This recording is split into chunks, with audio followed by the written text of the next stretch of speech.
just because we don't think that way naturally doesn't mean you can't learn how to think that way. It's just tapping into different sides of the brain and, being a little bit more intentional with how you think instead of reactive. Welcome to the Impactful Engineer Project. I'm Steve Maxey, and with my co-host and brother Jake, we are here to bring you guidance, fresh ideas, and the tools to help you become an impactful engineer.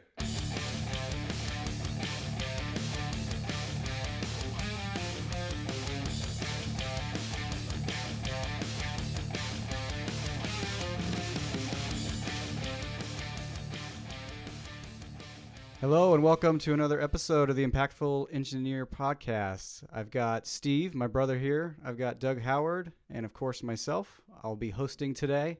Doug is a professional engineer turned engineering coach and mentor. His mission that I pulled directly from his copy was transform ambitious engineers into impactful leaders. And that was amazing, and I love that. So who better to have on the show because, that's Steve and I's mission as well. So, Doug, welcome. Thank you for being here. Thanks for having me, Jake and Steve. No, it's my pleasure. Usually we start off with just a quick blurb of who you are, where you came from. Usually that includes, how you got into engineering, and just give us your pitch. Who are you? Hey, everyone. I'm Doug Howard. I'm a licensed engineer, but I'm no longer practicing. My background is in structural engineering, and I joined the engineering job force in 2008, right when the housing market crash happened, and I was in commercial construction, so there really weren't too many job opportunities then. So I ended up joining this small startup that was maybe 10, 15 people when I got there. By the time I left, it blew up into hundreds of people. It was this big company, and we could talk about that in the interview, but it gave me the unique opportunity to grow alongside a company myself while the company was growing, and it created a lot of opportunities for me with leadership and with just looking at engineering and people and growing teams from a different perspective, above and below me. And I think that framework and that situation that I was in kind of just gave me a higher appreciation for leadership in engineering and lack thereof throughout the industry. Yeah, we see it a lot too, and hence why we love doing this show. So great, awesome. I'm sure there's lots of lessons you've learned. Hence why you feel the pull to being a coach and a mentor. We feel the same way, which is great. One of the things that I saw recently on your LinkedIn content was about managing perceptions, and how other people view you, possibly how you view other people, and how you bridge the communication there so that everyone's kind of gelling together and understands each other. So yeah, I don't know if you want to get into that a little bit. Tell us what your take is on it. Yeah, no, I'd love to. When I meet with an engineer who I've never met before, one of the first things I point out to them, if they're looking for self-discovery and how to become a better leader, is I point out that we think differently. As engineers, most of us tend to have a very analytical and logical brain. So we think in facts and objective analysis and rules and things like that. And to us, that's where we're comfortable, and we're less comfortable with emotions and, considering other people's, how you're going to impact other people with your words and whatnot. We're kind of just sticking to what's the fastest solution. And that's why we most likely gravitated to engineering or technical roles. And that's great with being an engineer, but it can create a lot of roadblocks when you're dealing with people. If you say your message the wrong way and the other person takes it the wrong way, they're going to hear everything else you say with a different perception behind it. And, the way to think about it is, everyone has a unique perspective that shapes their perception of the world and their view of reality, and there's no two people have the same shared set of experiences. You notice different things than other people. Other people notice different things than you. And, one way to think of this is selective hearing, but it's selective senses all around. It's what you see, it's what you notice, it's what you feel, it's how you feel in a situation. And just being aware of this concept is something that, most engineers don't think of, because when we're facing a conflict at work, for argument's sake, the first place we jump to is, okay, who's at fault? Yeah. Who did it? Yep. Who did something wrong? And we're coming from a place of wanting to solve it. But at the same time, if you're the other person, in the situation, It's why am I getting blamed?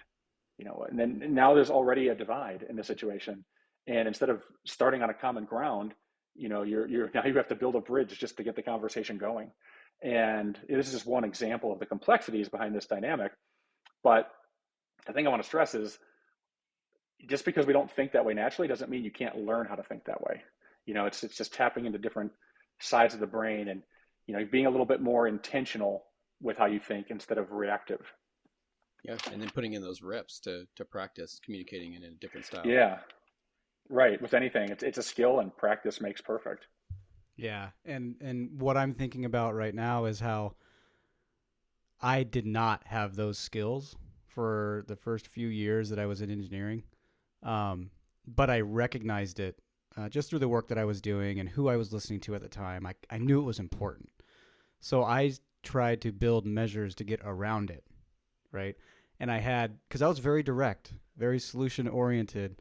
Winning was the only goal. Get the job freaking done, and do it well, and that was it. This whole other wavelength of like layering communication on it and how people feel and stuff was kind of out of my mind. But I would work around it by spending so much time with people and getting to know them and taking them out and going to lunch and doing activities together that I naturally broke down any barrier that my choice of words would normally shut people down, turn them off from me, make them have a perception of me that was negative. So I've definitely worked on it. I that's how I worked around it, though, was just getting to know people. And it turns out that that's actually one of the core things to do to build a good perception is to get to know people, and break down any sort of natural barriers that people have up, and we all have our own so you can create that lane of communication.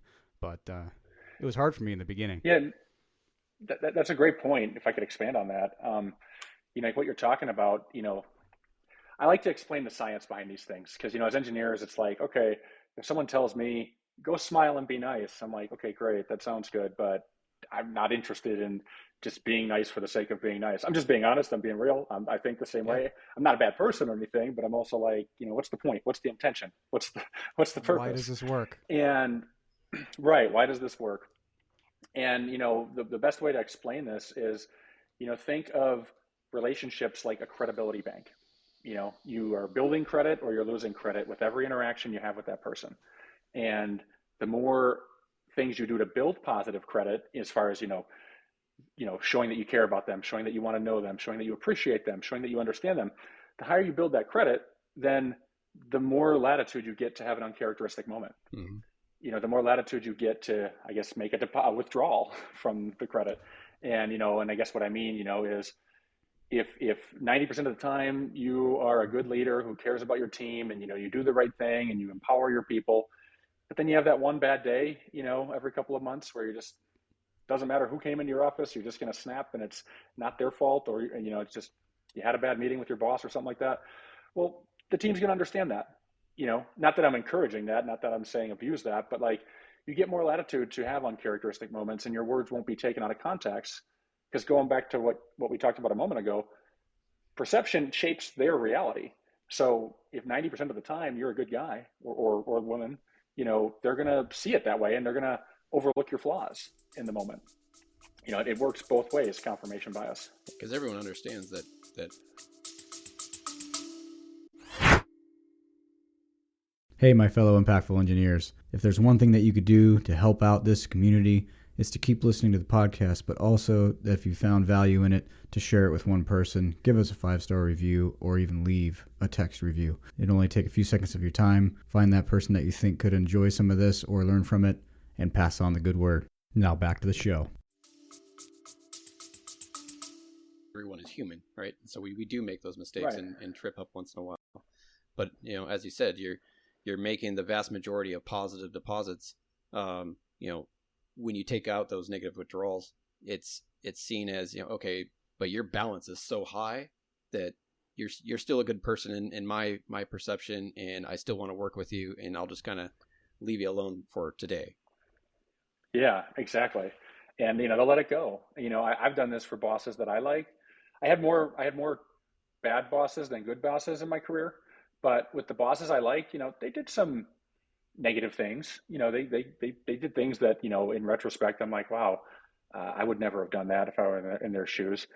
But at the same time, I was more open to giving them a pass in the moment because they were more good than bad, and I would even defend their actions to someone else. Like if I brought work problems home to my wife, I would explain, well, I could see where they're coming from. They have this going on and this going. It's like, it goes both ways. It's almost like momentum. It's like gravity. You can get this working for you or against you, and it's a lot easier when it's working for you. Yeah, and it's really powerful because I have had those moments where I come home and I'm explaining a work issue because it's on my mind, and there is absolutely zero grace given to who I'm complaining about.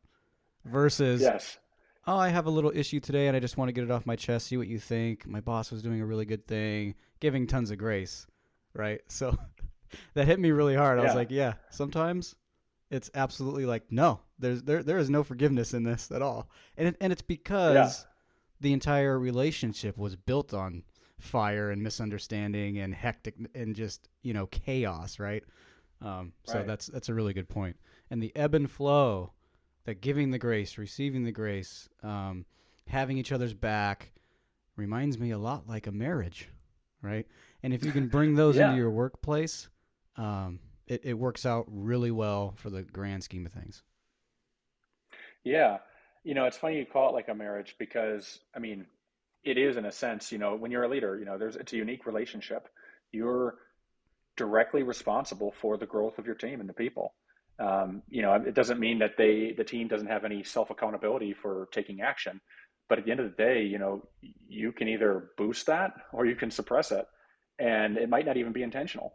You might be doing things that are, really having a negative impact on your team without realizing it. And I always like to say, this analogy, imagine being like a huge celebrity beyond life, like Michael Jordan, right?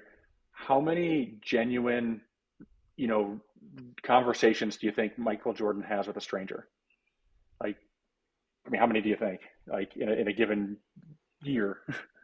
I don't know. It's moving. He'd be in my mind. He'd be moving so fast from one thing to the next that it would be hard for him to generate those kind of conversations. But that's just from my perspective in this moment. So, Well, think about it this way, how would you react if you met Michael Jordan?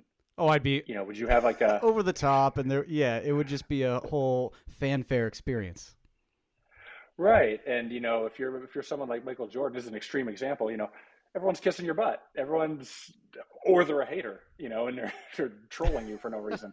But they're not having an authentic conversation like, hey, Michael, I'd love to hear more about your college experience, and what what was one of the hardest challenges you faced in college.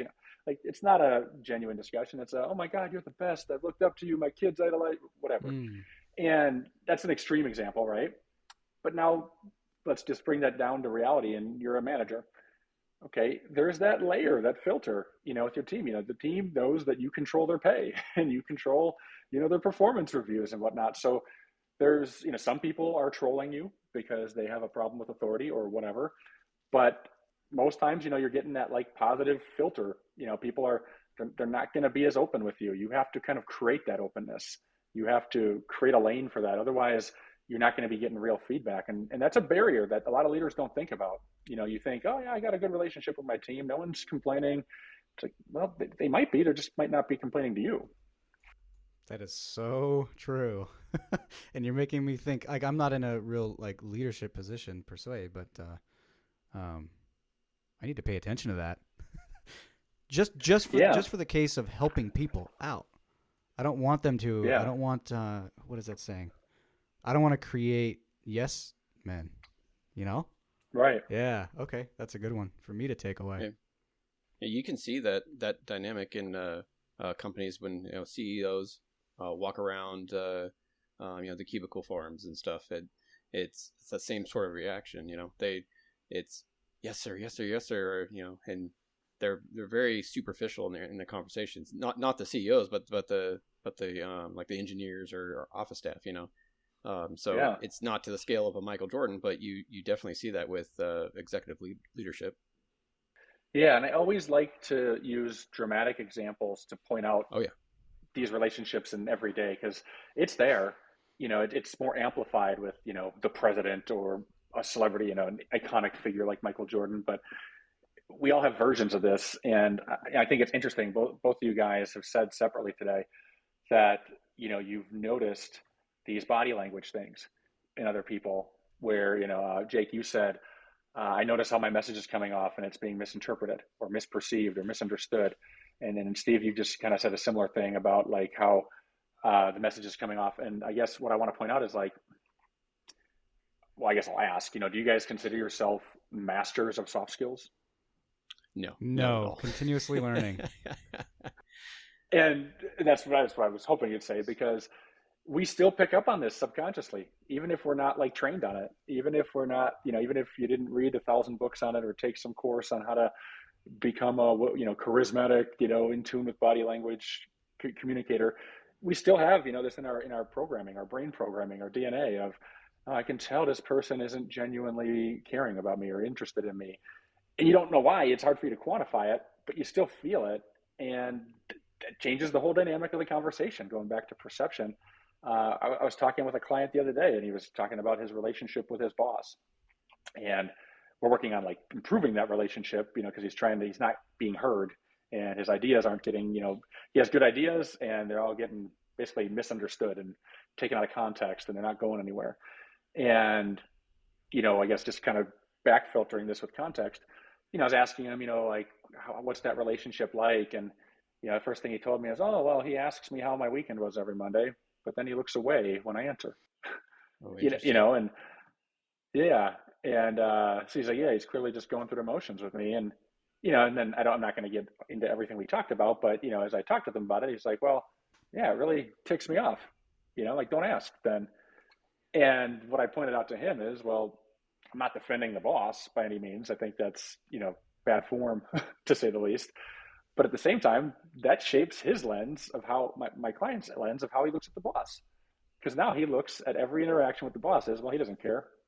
Why bother putting the effort in explaining this the way he wants to hear it? Why do the extra work in, gathering facts and being more, I guess, persuasive with this? And, these are just little examples of how just these little subtleties, and it has nothing to do with what my client did. It just is with how he perceived his boss's actions. So it's very interesting. The more you become aware of this stuff, you end up looking at all your interactions in a different way. And the beauty of it is, when you learn how to master this stuff and pay attention to it, you can really create a lot of efficiencies. I might have sounded like I said inefficiencies, but you create a lot of efficiencies in your work and in every area of your life, honestly, whether it's dissolving a would-be argument with your spouse or, getting an employee to want to improve their performance versus you having to micromanage them to do it. Yeah. Yeah. And I had a quick thought on creating that perception on the employee's part of, oh, anything I do, he's not going to care. But then how's the boss perceiving that? Because he'll see that attitude coming through, and then and he'll say, what have I done to deserve this? Even though his physical looking away and all that makes it seem like he doesn't care, and he very well could not care and whatever, but he could, but he's just missing the boat on making eye contact, right? And so then he's self-fulfilling this prophecy that his boss doesn't care, and it just keeps going and going, right? Yeah, and it becomes a cycle that just divides further apart. Yeah, it's hard to get out of that. Go ahead, Steve. Yeah, so I'd like to ask you, I have a thought to help correct that and turn it around, and I want to get your take on it. Is the employee can intentionally turn that conversation back around and ask the boss about his weekend, and how his Mondays went, etc., and could intently listen to the responses and ask further questions about or on those responses to solicit a more genuine conversation. And I think that could help turn that perception around the other way, because the boss would go, oh, he's interested in my weekend and my story. So now I can have more in interest and intent to listen to his weekend as well. Yeah, I like that. I want to throw a different spin on it, if that's okay with you, Steve. Of course. So, I think that's a great idea, but I'm also a big believer in I don't want to train other people to not be interested in me either. I don't want to give them an out. I think there's a time and a place for focusing your attention on other people. So I don't want to be unclear with that. But, if there's someone that you need to have a good relationship with at work, and, they're not paying attention to you, whether it's something, I guess, superficial like the weekend, or, serious like your proposal for how to fix a big problem in the company or the team or a project, you need to kind of train them to get in the habit of paying attention to you. So a simple way to do that, let's just use the weekend example. If he asks how my weekend's going, and I'm starting to, oh yeah, I took the kids here and I did this, and I can tell he's just glazing over, ask him a question to pull his eyes back in. Mm-hmm. So you could say, have you ever done, I took the kids to this park over in this neighborhood. Have you ever been there? Have you ever seen that? Yeah, exactly. What? Because here's what's going to happen. If he wasn't listening, he'll admit it, and he'll feel like a jerk. And that'll, in his head, guilt him into, I should be paying attention. If he's a decent boss, if he's a decent, manager, and if he does truly care and he's just distracted and that's what's going on, he's got other things on his mind, or if he's just bad at eye contact, like you said, Jake, that'll pull him in. Now, if he's a bad boss, that's a whole different situation. But, I think there's like the 3-minute rule when you're giving a public presentation or a public speech or something like that, is you have about 3 minutes to if you get someone's attention, you have about 3 minutes to keep it. This is not the same as like your attention span. This is more just like, following a story or something like that. And you have about 3 minutes, and you got to recapture their attention again. Otherwise you'll lose it. And it's kind of like that with interpersonal communication too. If there are people who are good listeners, there are people who do pay attention, and maybe you're talking about something they care about, but presume they don't, and, kind of pull them back in with a question that, you're connecting them to what you're talking about. Have you ever done this before? Or would you ever do something like that? Or have you ever tried this? Or do your kids like this? Does your wife do that? Does your husband do? It's just something to kind of make them connect with what you're saying. Because when you give them a meaning to it, they'll automatically pay attention. Yeah, that's a really good point. I was trying to think of a question that I could flip this whole situation on its head, because I want to grab the listener's audience again, or the audience's, that 3-minute window has passed. So I want to grab their attention. And I couldn't come up with anything good. But maybe this break will get it going. Tune in next week. So, what would you say would be another tool one could use to manage perception from peers or from superiors? Well, there's retroactive action you can take, after the fact, not like long after, but like if I just told you some instructions, Steve, or a message of, well, I think the real root cause of this problem is X, Y, and Z. Well, I'll ask you, do you agree? What do you think? Do you think that's the same problem? Kind of ask for buy-in, or give them an opening to disagree, or, expose the disconnect between what you said. Another way to do this is, if it's more like one-way communication. So that's a problem-solving thing. So what do you think? Does that make sense to you? Do you agree? Do you think this solves the problem? Do you think we're considering all angles here? Some type of question like that. I like to use, when you're dealing with an engineer, I like to use the word, do you think? Because that seems to connect, do you think versus like, do you feel? Do you think? It seems to get their brain going and get them pulled in. But if it's a one-way communication, like, you're giving some instructions, or, something like that, there's a simple technique called empathic listening. And what that is, encouraging them to recite back to you what you said to make sure it wasn't misunderstood. So, hey, Jake, I want you to do step A, then I want you to do step B, then I want you to do step C. Then before the conversation's over. Now, I've had a few, I've been guilty of some poor communication lately. So would you mind just making sure we're on the same page? Well, what do you think you're supposed to do? Or what are you going to do? And then that gives them a chance to recite it back to you. And then if they weren't clear, great, clear it up, do it again. Yeah, and it kind of gives you an out too, that you're not just saying, all right, recite it back to me because I don't think you got it. Right. So yeah, you don't want to come across like that. Put the fault on you. Yeah. I'm a manager. I'm busy. I'm distracted. I know everyone's been teasing me for it lately, so I just want to over communicate. Pre-fall on the sword. There's nothing wrong with that. People like it when you approach them at their level versus have this top-down approach. Yeah. To giving instructions. I've definitely over-indexed on that in the past. That's something that I've learned to not lean into so much is the falling on the sword first, because I used to use a lot of self-deprecating humor too. So, but it was not adding to the to the result that I really wanted it to. I was overusing it. So just be Yeah, careful about using it too much, right? You still for need sure, people to for take you sure. seriously. So, um, Did you have a bad experience with that? I've had people tell me that it's a little too much, that you should probably stop doing that. I've had advice given to me about that. I haven't had a terrible response, um, per se, but the result that I was looking for, right, was to open people up, break the ice, break down any barriers. But it becomes too much when you over index on it. So I wasn't getting the um, response as far as yes, we completely trust you, yes, like that I was going for. You know what I mean? To open it up.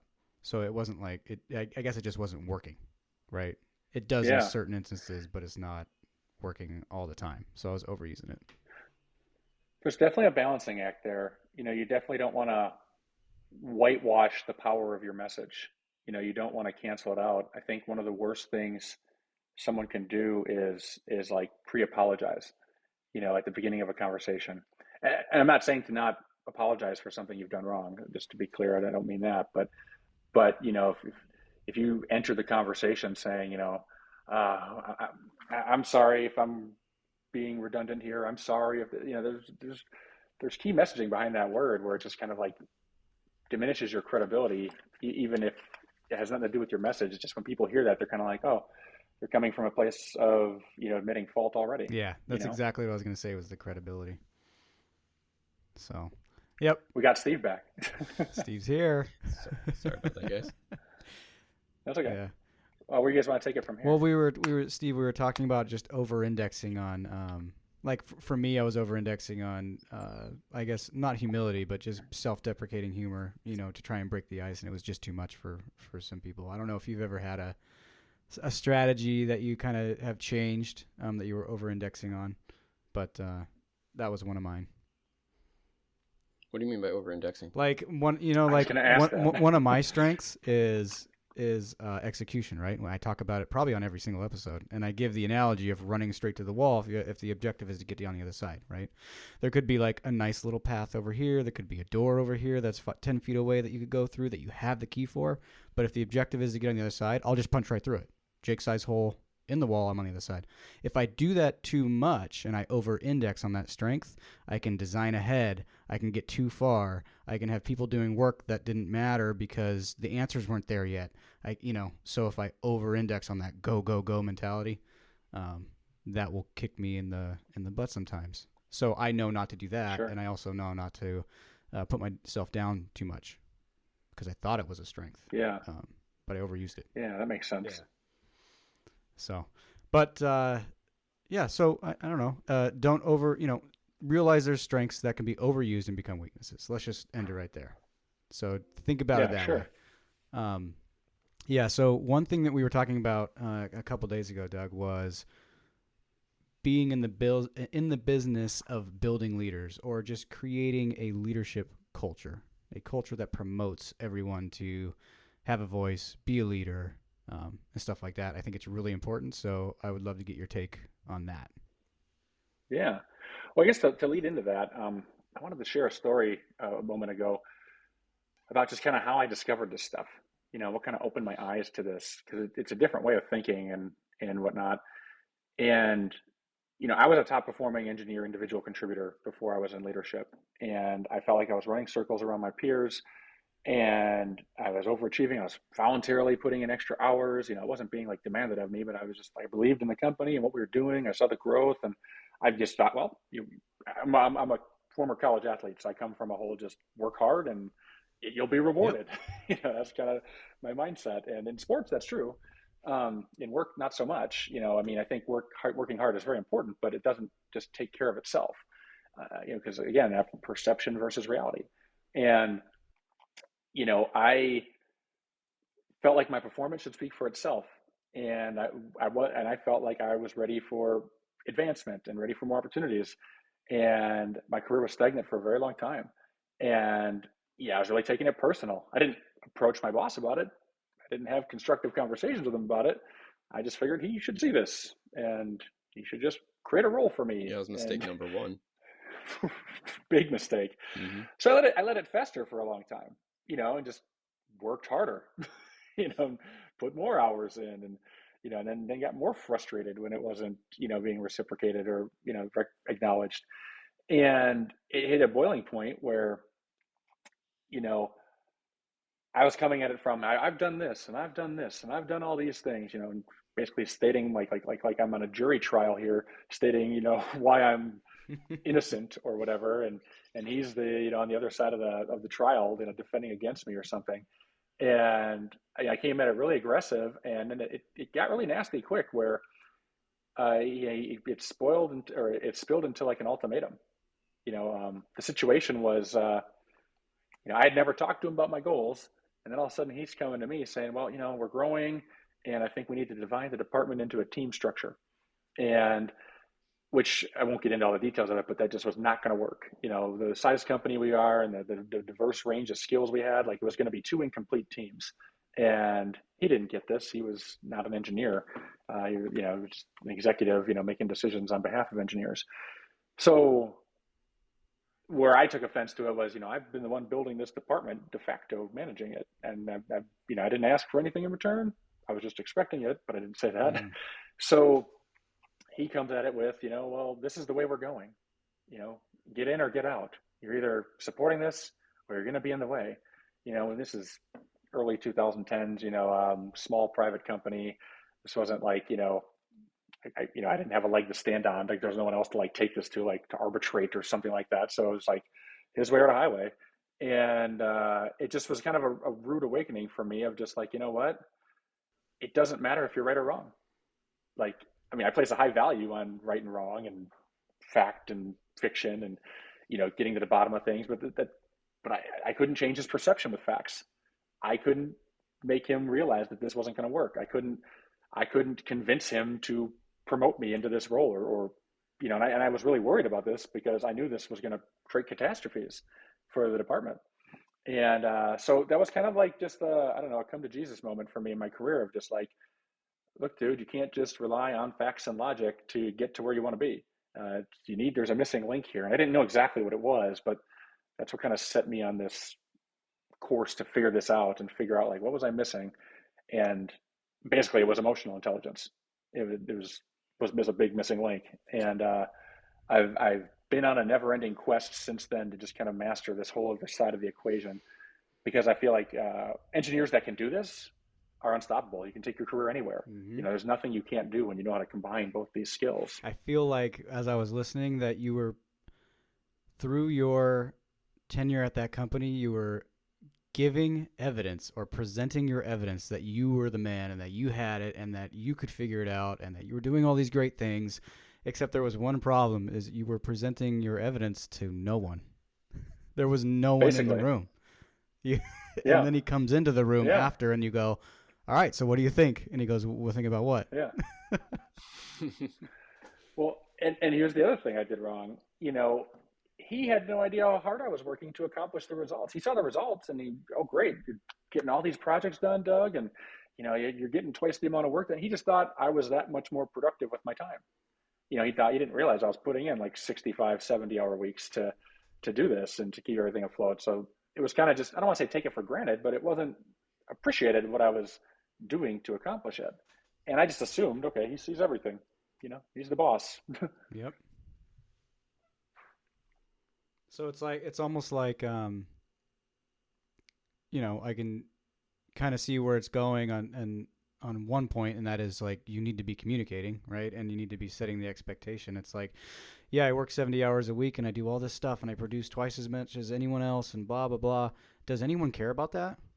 Like, is this where I should be putting my energy? Is that valuable to you? I think it's valuable, but I'm not sure. What's the future like? Where does that fit? And he could be like, yeah, that's great and all, but that's not what I value. And it's like, oh, well, what do you value? You got to have that conversation. Yeah, and that's where the power of relationships, come in, because the tighter your relationship is with someone, the more freely you can speak. I didn't put that effort in on the front end with my boss. And I just kind of assumed he values hard work. And I'm not saying he didn't, but, at the same time, I just kind of assumed he saw it. And, in sports, it's different. It's like, okay, the best guy gets in the field. That's it. The team wants to win. And it's very objective. Um, but once you start, so then when I approached him out of nowhere, well, I deserve this and this and this. Like I didn't, in his mind, I didn't earn the right to be that candid, is a nice way of putting it. But I didn't earn the right to be that direct. To him, whoa, look here, kid.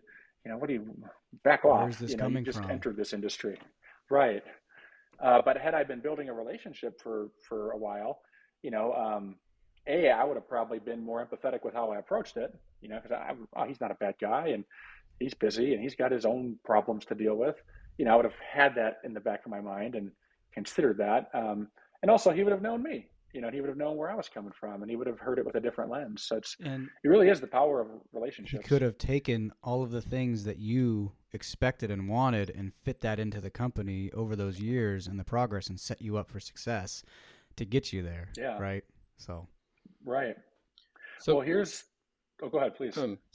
how did you change that perception? Because I feel a lot of people will make that mistake of Mm-hmm. starting to brag about all the hard work they're putting in and start bragging about, all these accomplishments that they've done. And that will not come off the right way either. And so I feel there's a strategy to highlight, your efficacy in your role without having that, oh, look at me type of spotlight. Yeah. Well, I guess the first thing to realize is people, if they're not ready to hear the message, don't give it to them, you know? And what I mean by that is like, if you start approaching it, hey, I really think this is a problem in the company. If they're not being receptive to it, back off and reconsider instead of forcing it through. So I'm not saying give up on it, but in that moment, all right, this isn't coming off right. Cut your losses in that moment. Take a step back because you'll make it easier for yourself to reapproach it versus what I did. I created a big wedge. I created a big moat that I had to cross, and it it relatively speaking, I was able to overcome it, and I'll explain this, but I was able to overcome it relatively quick. But it wouldn't have had to have been that hard. It would have been a lot easier if I just was a little bit more intentional with it versus emotional and taking things personal. But I'll tell you what I did. Um, it got really nasty. I mean, it wasn't. It was a. I'm painting it a lot nicer than it was, but it was a true ultimatum conversation that he had with me. I'd never been in that type of situation at any job or any team I played for or with anyone in my life. I've never had anyone be like, "Look, I'm willing to part with you because you're not worth the stress you're creating." I've never had that happen at that point in my life. So, it really hit me hard. I consider myself to be a loyal person, a hardworking person, a helpful person. So, it had an emotional impact on me. What am I doing wrong? So, that was my awakening. And what I realized was, all right, I pushed that hard. Now I need to back off for a bit. I need to just create some space and not be a problem. And, it hurt. You had to bite your pride a little bit. I created this problem. So I'm talking about starting from before the starting point in a race, not neutral. Um, but I basically just backed off and did it his way for a bit. And I did it, two things in mind. One, I did not want to be associated as a problem. So I figured no impression was better than any impression for a little bit. Instead of like overcompensating and bringing in donuts and stuff like that, I figured, let's just disappear a little bit. Do my job, get my work done. But I also backed off on the hours. I wasn't putting in 65 hours anymore. I was, working 40 and what was expected, making sure I got my work done. And I knew that I said all the things I said to him leading up to this about why the system wouldn't work. And I knew he heard it. He didn't agree with it, but I knew he heard it. And I explained, like, we're going to have production workflows with this, and we're going to have, problems with this, and then this is going to create these problems for our customers. So I did explain all that stuff, not in a way that he bought into, but I did get that on the table, for the record, going back to the jury trial. And what I did was I trusted that, well, I know this won't work. Like I knew that the system wouldn't work. So I had to wait for him to see it himself. And I had to wait, I didn't like sabotage anything. I did my best, but I didn't save it either. And I think this is a common problem engineers have, when you're having a conflict with your boss and there's a disagreement on like the right way to do something, or what's going to work or what's not. Okay, our boss doesn't buy into our idea. So then what do? We fix it behind the scenes. We sweep the dirt under the rug. We make it work. We act like Superman standing across a gap in the train tracks so that the train doesn't fall down. We put all this stress on ourselves. And I'm not saying to like ignore, a catastrophic failure or anything like that. So use your best judgment on this stuff. But sometimes you have to let something fail for your boss to see the problem that he or she is creating. And that was hard for me. That was really hard for me, to knowingly be like, okay, I know this project will be 2 weeks late, but I'm not the CEO. I don't have all the decision-making power here, and no one's listening to it. So I need to be okay with that. There's a line somewhere. I wasn't going to let like an under-designed connection get into the field. But if it was a deadline, if it was a company commitment, okay, you have to be okay with letting it fail, because then they come back to you for the solution. Then it's okay, Doug. I wasn't listening before. What were you? What was the problem? What was your concerns with this? Why did you think this wouldn't work? I should have listened before. And that's ultimately what happened slowly. It took 9 months, but 9 months after that ultimatum, the department was restructured, and I was the sole engineering manager of the department. And I didn't have like some scheme to make that happen. I just knew, I didn't have a timeline. I just knew, okay, this won't work. So either this will get worse and I'll find a new job, or this will come full circle. But you kind of need to be comfortable with that, which is hard for engineers. Yeah, there's a good. Does that answer your question? I guess Steven asked it first, but I had just one thing to say about it. It's just like, I really want to drive home the point that you do not need to be the person to hold up all of the inefficiencies in the company so that you are the constant Band-Aid, so that the result is the same because you are the one taking all the load. And I see people do that too much. I've done it. Do not do that. Let it fail, fix it, and move forward in a positive direction. And that doesn't mean letting everything burn to the ground. What it means, just like you said, is sometimes you just got to let some stuff go in the unexpected direction because you're not fixing it anymore. Right? And you absolutely do not want to work extended hours as a Band-Aid for anything. Extended hours are to impress a client if you're making a strategic business decision to do so. Hey, let's work some overtime for the next 3 weeks so that we can just nail this thing and get in. Or, oh shit, we mismanaged this so bad, and this is our number one client, and we've asked for more time. We've admitted to our mismanagement, and they said, we don't care. This has to happen because it's super important. So then you make a business decision. We're going to work overtime. We're going to get this done. But I would stay away from working too many hours because you made the decision to work too many hours, right? Yeah, I would almost argue that it's irresponsible to constantly be band-aiding everything, because you're enabling the problem to get worse. You're not letting it expose itself. The whole idea of checks and balances is that it's a stress test, and something will fail to expose the problem before it gets bigger. But if you're band-aiding it, you're the one actually putting your finger in the hole of the boat, and nobody knows that it's sinking. When you put too many Band-Aids on and then they all get ripped off at once, the company doesn't exist anymore. Don't let it get that far either. Yeah, it's better to fix it the moment you find the problem. One of my favorite sayings is figurative figure of speech, but nobody has time to do it right the first time, but everyone has time to fix it later. So if you're like trying to, I don't have time to fix this now, well, guess what, you're gonna have 3 times as much time later to fix it. Very true. Yeah, to tie that in to the industry that I'm in, so I'm in product development, and so engineers work with product managers quite a bit, right? So they're kind of like a project manager hybrid, where they tie in a lot of the marketing and sales, and so they actually own the project itself, and then the engineer is in essence a service to that project, right? So the direction that the product needs to go in is dictated by this product manager. So my example, that's just a little framework so everyone understands the relationship.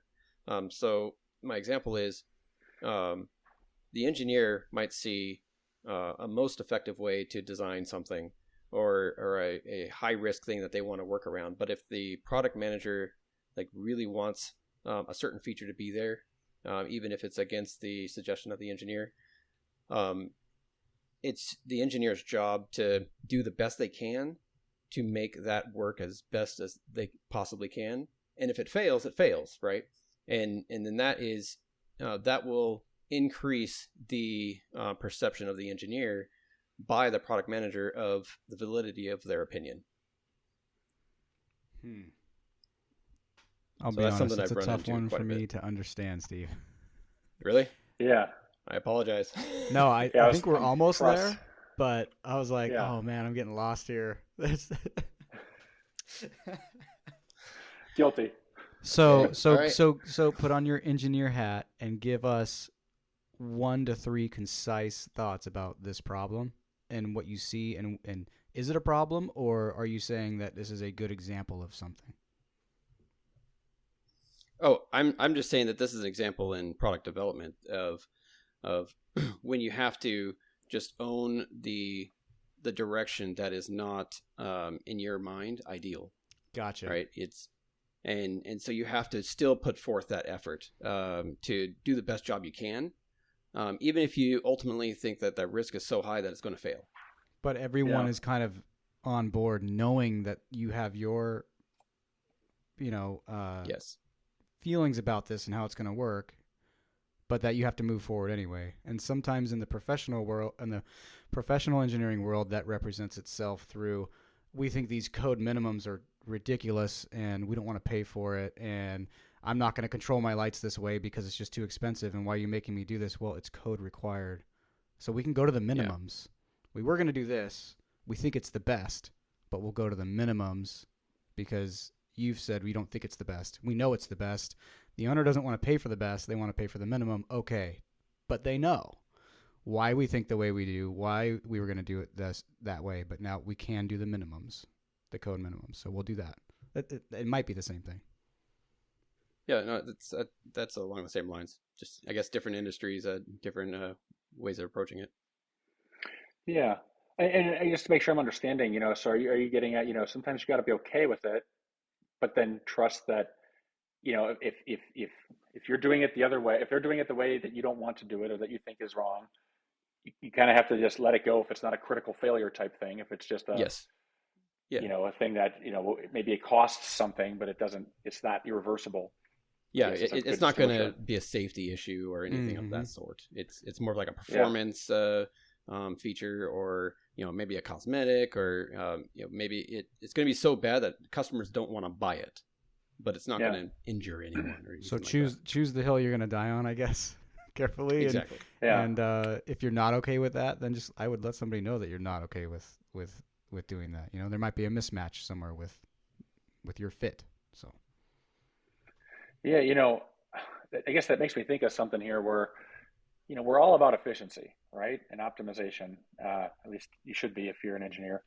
And, in those types of moments when I was in those situations a lot. I managed a lot of cross-functional teams as well as my own team. And, with my team, I tried to not rely on authority, but if, I don't know, if I disagreed with someone and things had to get done, I could just, all right, we're doing this. But when came to cross-functional teams, I mean, I was managing some teams indirectly overseas, so like didn't have much clout, if they wanted to do it their own way, I couldn't stop it. But the thing to kind of remind yourself of is efficiency. If someone's fighting you on something, how much effort do you want to put into making that work? You know, ignoring critical, irreversible damage, but like, do you want to burn 50% of your time in the week convincing someone of common sense? Like, learn when to, like you said, Jake, learn when to cut your losses, and focus on where you can make a bigger impact. Maybe you can make something else better with that time that's unrelated to this, but try to look at everything you're doing as a collective, and don't fight against gravity when you don't have to. yeah, Very true. I think I'm going to turn the direction of the podcast because I want to respect your time, and we're coming up on to 50 minutes here. So I would be very Sure. interested in hearing the rest of the quote unquote story. You've had the ultimatum. Now it's a different direction. You are the director of engineering. Things are going great. And then get us to the point where you are now, where you've left industry and now you're doing coaching, and tell us more about your coaching business. Would like to hear that. So, so I did, earlier I told you guys about my ultimatum conversation, and then, I let things kind of play out for 9 months, and then it came back to me, and I was promoted to the role. So at that point in time, I inherited an 8-person team. Before that, I was managing a 4-person team, but then the department was merged into one. And over the next 8 years or so, I ended up building it into a 40-person department. We were acquired by a major company. We became a global industry leader. We were this small mom and pop scrappy business, that did regional projects and whatnot. And by the time I left, we were, the number one player in our industry worldwide. And, um, you know, I became a manager at a relatively young age, early in my career, and I didn't see this type of potential when I got into the role, and it was very overwhelming. You know, I'm hiring, at a very young age, I'm hiring people twice my age and with way more experience than me, and people that have skills that I don't even understand. But we needed to diversify our skills to grow our product, and so I took a different approach to leadership. I guess is where I'm going with this. A lot of leaders look at it like you need to be the technical expert of all things in order to be qualified to be a leader. And you need to have the answer to all problems in order to be a technical leader. And I looked at it like, well, how do I just put my people in the best position to succeed? How do I help my team? How do I help each person on the team grow and reach their full potential? So, I took an individual approach and trusted that the results would take care of themselves. Not that I just like let chaos ensue or anything like that, but I was more focused on people than process. And okay, this person needs a different way of training. This person thinks a different way, so I'm going to give him focused attention on this thing. Oh, this person, you can just tell them like this. So instead of standardizing like that type of onboarding process, I've made it very bespoke and unique and personalized. Just one example. And I didn't realize that I was doing this up front, but what I ended up figuring out was I was creating a leadership culture. I was creating a culture where everyone was bought into what we were doing. Everyone felt appreciated, they felt recognized, they felt heard, they felt understood on our team, they felt valued, they saw their contribution, and it created an environment where everyone cared about what we were doing and each other. So people didn't have a problem with putting in extra effort to lift this person up if they were struggling. People had no problem with sharing knowledge. When I first became the manager, there was this one person on the team. He had been working there 20 years. Before he worked there, like way before I got there, and he was always like guarding his tools. Like his he'd make these spreadsheets and he'd make these CAD templates and master copies and all these things for our parts, and he wouldn't share them. He said, no, I don't want to share these. I made these. I did these and whatnot. And that prevented other people from being more efficient and kind of learning from his wisdom. He didn't want to train people, but so we broke down that type of mindset and that stigma. Instead of it being competitive in a bad way, it became collaborative competitive, where okay, I want to do better than you, but I want to help you, and I want to help us all do better and whatnot. And so that's basically like what I prided myself on, was building this leadership culture, because I find that that's you can get way more done with less people. It's like, don't get me wrong, like I think automation and modern technology and artificial intelligence, all these things are great, but there's something to be said about just old-fashioned understanding your people, creating a team, creating a safe environment where people feel comfortable with speaking up, sharing ideas, and challenging each other and embracing conflict. And that seems to have fallen by the wayside over the last, I don't know, definitely since I started in the industry. Maybe it was happening before that. And I think it's a real problem in engineering. I think it's hurting innovation, and it's deterring people from staying in the industry, and it's really holding back progress in a lot of areas too. And I think we're leaning too much on technology to solve all the problems.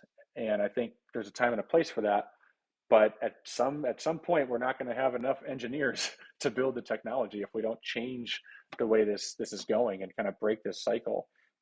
And I guess to answer the question, this is my roundabout way of answering it, is, the main thing I noticed in my career was that there's a real lack of leadership in engineering throughout. There's not good leadership when you enter the industry, so you're trained by a bad leader to become a bad leader, and then you train the next generation to be a bad leader, and it goes on And and then you on and look to on. tech to solve all your problems when tech is an augmentation of great leadership Yes. at all levels. It's never going to be the And then replacement. you're messaging ChatGPT, how do I be a Yeah. leader? And I just saw this problem, and I just felt like passionate about it. This is going to really hold back generations of engineering and progress, and we have big problems in the world and in industries, and we need the best minds gravitating towards engineering to solve these problems. Yes. And it's not going to happen on its own. And so that's where I really loved what I was doing. I loved my team. I felt like it was my family, that I built. I felt like I built like it was my wife and her kids and cousins, and I Yeah. felt really close and Yeah. built. I'm getting goosebumps as I talk about. I really miss everyone in that environment. But I wanted to make a bigger impact, and I felt like I could. Everyone that I hired from outside told me how we were doing something way different than anyone else ever anywhere else they worked, and how they were blossoming better than they did anywhere else. I had a couple people tell me things like, "You've changed things about me that I'll owe you forever." I had people tell me things like Awesome. this, Right. and I know. I mean, it's unreal to be told things like this, and I felt a responsibility to make a bigger impact. I felt, okay, I'm seeing this from a different angle, and I know how to teach these skills to engineers, and these skills don't come natural to engineers. So I just felt compelled to make a bigger impact, and that's why I left my cushy corporate job, started doing this, basically full time. I'm teaching engineering leaders how to build this type of culture in their team, and how to basically create efficiencies in your job and in your life through leadership and through understanding people. And that's my mission. My mission is to teach leaders how to teach these skills to other leaders. I want this to be a spider web effect that just spreads its reach as far as it goes, because these skills are easy to learn. You just need to be taught it the right way. That's amazing. Yeah. That's so awesome. I mean, that aligns with us perfectly, and I feel it. I got goosebumps while you were talking. That's so freaking cool. Thank you. So, yeah, tell us about your. I mean, most people probably picked up on what your business is about, but before we close, we will ask a couple questions. Steve and I asked some questions that you can respond to. But before we close, I guess tell us where they can find you, where you're most active, Sure. all that good stuff. Yeah, so I'm most active on LinkedIn. You could search for me, Doug Howard. Um, I post every day on tips related to leadership and understanding people and increasing your impact as a leader, specifically for engineers. A lot of these things can be applied to other industries, but I'm really gearing it towards the problems engineering leaders face. I also have a YouTube channel. You can search for @DougHoward, and I post weekly videos on how-to topics, how to have a difficult conversation, and how to give a performance review, things like this. But I also have interviews where I'm sharing stories from my experience. Here's a tough situation I had to face, and here's the time I had to fire someone and I didn't want to, but I had to be done, and here's how I dealt with that. So I have sharing stories like that where I feel like there's value to be gained just from hearing these stories too, because you feel like you're on an island and you don't know how to handle these situations. And I'm also starting to do more interviews too, just connecting with other engineering leaders and hearing their stories, and just trying to gain this collective wisdom of the crowd. And one other way, I guess, to get to learn more about what I do is I run a group training program called the Leadership Accelerator for Engineers, and I have a link to it on my website. I have a link to it on my LinkedIn. I can give you guys a link to it if you want to include it in the episode description. But Of course. the short version of it is, we think of leadership as outward action, but I reframe it as it starts from within. You need heightened levels of self-awareness so that you can have self-control, and so that you can stay logical and intentional when dealing with people instead of letting emotions and reactions take over. So Instead of like other programs where it teaches you all these buzzwords and, you know, scripted conversations, like I start with self-awareness. Then I build on that with human psychology and understanding all types of people, because at a top level, all humans are the same. We all eat, sleep, and drink, need shelter and things like that. Now I'm being general with that, but at some point, at some top level, our psychology is the same from person to person, and we know we're motivated by the same things. We pay attention to the same things, and et cetera. So I teach you the psychology way to start at the top level to connect with anyone, and then work your way down to the individual, because we are all different at some point too. Then I get into how you're presenting yourself and how you're, disarming other people's biases, and how to, make sure you're understood, and how to create that mutual respect and that mutual understanding and build relationships with anyone, even if you're starting from an ultimatum like I was. These skills are universal and they can be applied to any situation, personally or professionally. And the main thing I teach is influence, because that's how you increase your impact. You need to influence your boss to buy into your idea or promote you into the role. You need to influence your team to want to improve their performance. Otherwise, you're just going to paint yourself into a corner where you're micromanaging forever. You need cross-functional teams to understand what you need, so that you're not constantly bickering with them to deliver clean, clear, and complete handoffs to you. Like, efficiency is a different type of animal when you're in a leadership role. It's about optimizing the people around you. It's not as much about process anymore. So that's where I come from it. And this program is basically an end-to-end,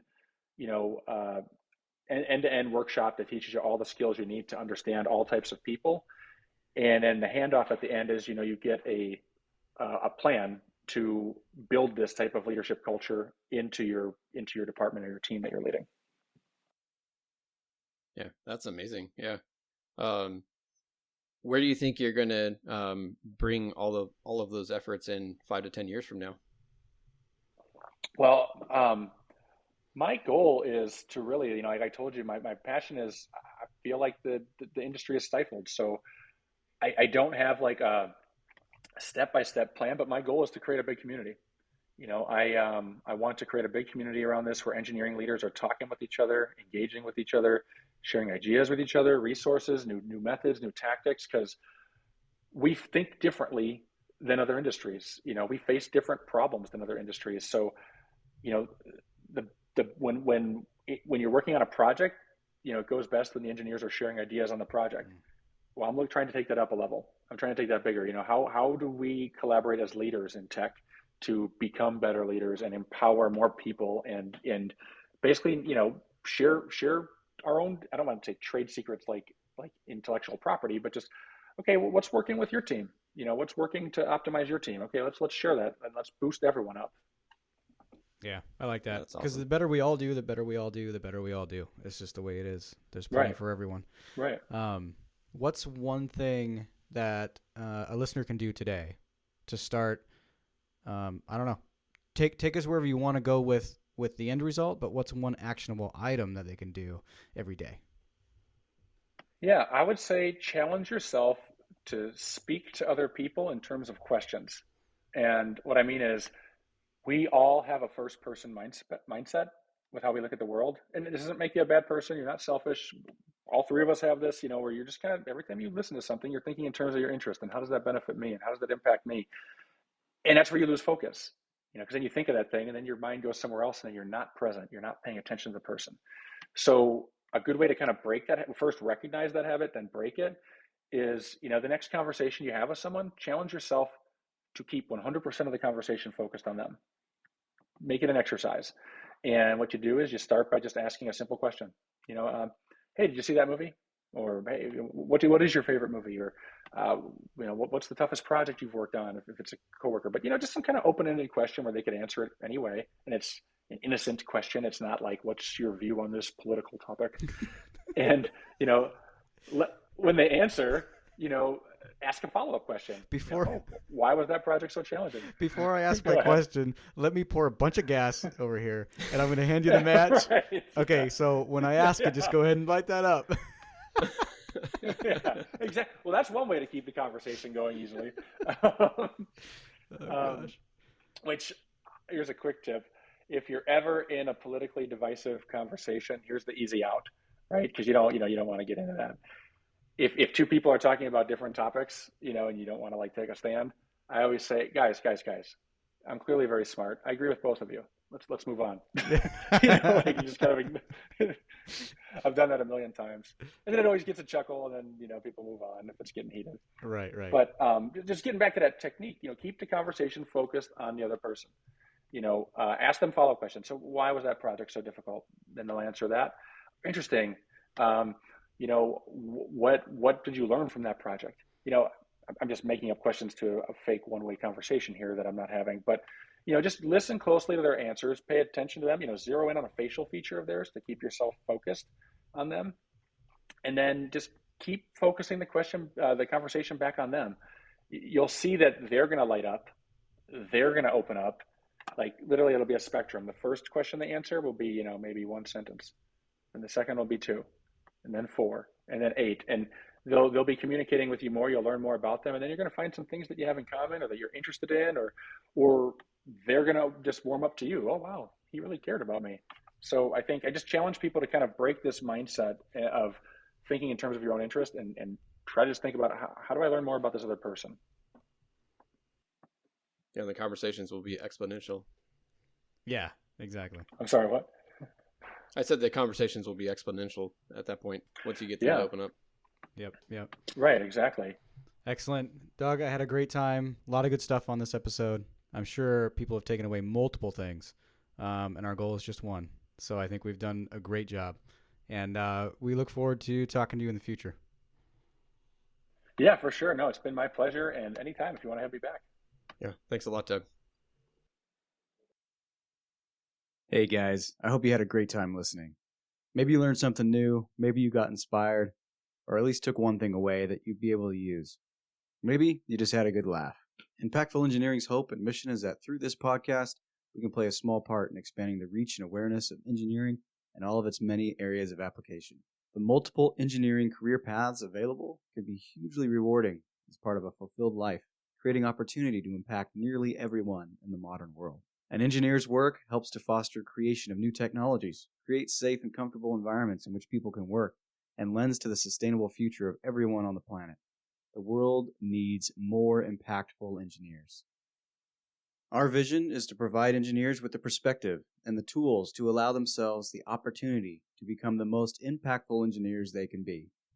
Included in our vision is to grow the impactful engineering community to a point where we can provide full ride scholarships to students in every single U.S. state every single year. This is an enormous goal, and with your help, we can get there. To start, we will continue to execute this mission in the way that we know how, having conversations, telling stories, and talking about what we find interesting and are passionate about.